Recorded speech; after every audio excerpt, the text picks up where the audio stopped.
1920-ci ilin mayı. Azərbaycanın şimal sərhədində cəmi bir neçə igid var idi.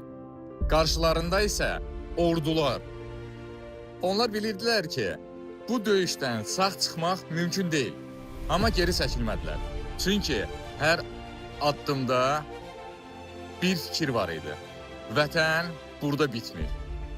Yalama döyüşü. Tarix kitabına sadəcə bir səhifə deyil.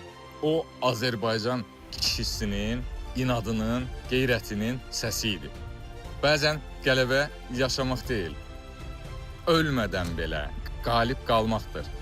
İndi 100 il sonra bu döyüşü TikTok'da danışmaq qəribə gəlir, düzdür? Amma o gün orada onlar da elə bizim kimi gənc kişilər idi, gənc insanlar idi, gənc igidlər idi.